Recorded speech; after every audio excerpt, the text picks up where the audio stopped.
মালদার কালিয়াচকের ঘটনায় শোরগোল গোটা রাজ্য জুড়ে। স্থানীয় গ্রাম পঞ্চায়েতে সিপিএম সদস্যের উপস্থিতিতেই এলাকায় বসে তিনবার সালিশি সভা।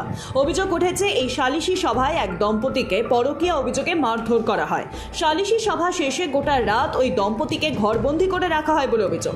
তাদের সাথে সিনেমার কায়দায় আচরণ করেন গ্রামবাসীরা। জল খেতে চাইলেও মুখের কাছে জল ফেলে দেওয়া হয়, কিন্তু খেতে দেওয়া হয় না। রক্তাক্ত অবস্থায় পড়ে থাকলেও চিকিৎসার ব্যবস্থা পর্যন্ত করা হয়নি। ঘটনাটি ঘটে শুক্রবার। শনিবার সকালে আবারও ওই দম্পতিকে গাছে বেঁধে মারধর করা হয়। সিগারেটের ছ্যাঁকা দিয়ে মাথার চুল কেটে ঘুঁটে ও জুতোর মালা পরিয়ে গোটা গ্রাম ঘোরানো হয় বলে অভিযোগ। শুক্রবার ঘটনার বিষয়ে পুলিশ কিছু না জানলেও শনিবার খবর পেয়ে ঘটনাস্থলে পৌঁছয় কালিয়াচক থানার পুলিশ। তারা ঘটনাস্থল থেকে আক্রান্ত দম্পতিকে উদ্ধার করে এবং প্রাথমিক চিকিৎসার জন্য হাসপাতালে ভর্তি করে। আক্রান্ত ব্যক্তির পক্ষ থেকে কালিয়াচক থানায় 19 জনের নামে লিখিত অভিযোগ দায়ের করা হয়। এর মধ্যে পুলিশ শনিবারই 11 জনকে গ্রেফতার করে। এই মামলার পরবর্তী শুনানি আগামী 20 তারিখে। বর্তমানে জেল হেফাজতে রয়েছেন 11 জন। সরকারি পক্ষের আইনজীবী দেবজ্যোতি পাল তিনি জানান, আক্রান্ত মহিলা ও ব্যক্তি দুজনেই পূর্বের বিবাহ বিচ্ছেদ করে মুসলিম সমাজের নিয়ম অনুযায়ী কাজিনামা করে 1 বছর আগে বিয়ে করেছিলেন। ওই ব্যক্তি রাঁচিতে হকারের কাজ করতেন এবং মাঝে মধ্যেই স্ত্রীর সঙ্গে দেখা করতে আসতেন। গত শুক্রবার 12 তারিখে ওই মহিলার প্রাক্তন স্বামী সহ গ্রামবাসীরা তাদের নিয়ে সালিশি সভা করে। গ্রামবাসীরা তাদের বিবাহকে মান্যতা দেয়নি এবং আটকে রেখে মারধর করে। পরের দিন গোটা গ্রাম ঘোরানো হয়। নতুন করে ফের অশান্তি ছড়ালো ঢাকায়। এবার মেয়র হানি ফ্লাইওভারের টোল প্লাজায় আগুন লাগানোর অভিযোগ উঠল। কাঠ ও টায়ার জ্বালিয়ে বিক্ষোভকারীরা বিক্ষোভও দেখান। পুলিশের সঙ্গে সংঘর্ষে জড়িয়ে পড়েন বিক্ষোভকারীরা। বুধবার রাত 9:45 নাগাদ ঢাকা বিশ্ববিদ্যালয়ের শিববাড়ি মোড় এলাকায় বঙ্গবন্ধু টাওয়ারের সামনে বিক্ষোভরত শিক্ষার্থীদের উপর কাঁদানে গ্যাস সেল ফাটানোর অভিযোগ ওঠে পুলিশের বিরুদ্ধে। পাল্টা আন্দোলনকারীরা ইট পাটকেল ছুড়তে শুরু করেন। এরপরেই ধীরে ধীরে গোটা এলাকা উত্তপ্ত হয়ে ওঠে। প্রসঙ্গত, কোটা সংস্কারের দাবিতে জুলাই মাসের প্রথম থেকেই আন্দোলন শুরু হয়েছিল। গত মঙ্গলবার তা চরম আকার ধারণ করেছিল। প্রাণ গিয়েছিল অন্তত 6 জনের। জখম হয়েছেন 400-রও বেশি মানুষ। আন্দোলনকারী শিক্ষার্থীদের সঙ্গে কোথাও শাসক দলের ছাত্রলীগ, যুবলীগ, কোথাও আবার পুলিশ সংঘর্ষে জড়িয়েছে। এই সংঘর্ষের কারণে বিদ্যালয়, কলেজ বন্ধ রাখা হয়েছে। অন্যদিকে কোটা পদ্ধতি বহাল রাখার জন্য আদালতের রায়ের বিরুদ্ধে লিভ টু অ্যাপিল করেছে রাষ্ট্রপক্ষ। রায় আসা পর্যন্ত শিক্ষার্থীদের অপেক্ষা করতে বলেন প্রধানমন্ত্রী শেখ হাসিনা। অবশেষে গ্রেফতার কুলতলি কাণ্ডের মূল অভিযুক্ত সাদ্দাম সর্দার। বুধবার রাতে কুলতলির ঝুপড়ি ছাড়ার বাণীরথল এলাকায় একটি আলঘর থেকে তাকে গ্রেফতার করে পুলিশ। পাশাপাশি কুলতলির সিপিএম নেতা মান্নান খানকেও গ্রেফতার করা হয়েছে।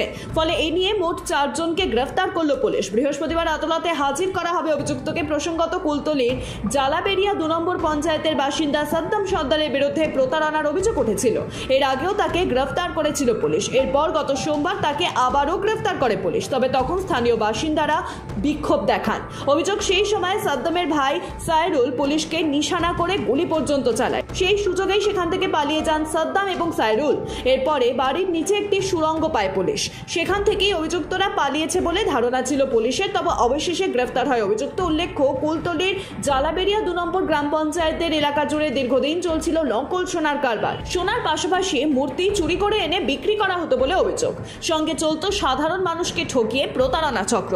মহারাষ্ট্রের গড়চিরৌলা জেলার মাওবাদী নিকেশ অভিযানে বড়সড় সাফল্য পেল মহারাষ্ট্র পুলিশের C60 বাহিনী। প্রায় 6 ঘন্টা এনকাউন্টারে নিকেশ হয়েছে 12 জন মাওবাদী।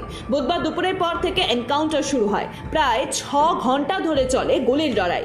এই এনকাউন্টারে মোট 12 জন মাওবাদীর দেহ উদ্ধার হয়েছে। এছাড়াও 7টি স্বয়ংক্রিয় আগ্নেয়াস্ত্র, 3টি AK-47, 2টি ইনসস, একটি কার্বাইন এবং একটি SLR। নিহত মাওবাদীদের মধ্যে রয়েছে লক্ষণ আট্রাম ওরফে বিশাল আট্রাম। এই গুলির লড়াইয়ে আহত হয়েছেন 2 জন জওয়ান। তারা বিপদমুখী বলেই জানিয়েছেন গড়চিরৌলার পুলিশ সুপার নীলোৎ পাল। চিকিৎসার জন্য তাদের নাগপুরে নিয়ে যাওয়া হয়েছে। বুধবার দুপুর 1:30 থেকে 2টোর মধ্যে গড়চিরৌলা জেলার ঝাড়ওয়ান্ডি থানা এলাকায় অরণ্যের এই এনকাউন্টার চলে।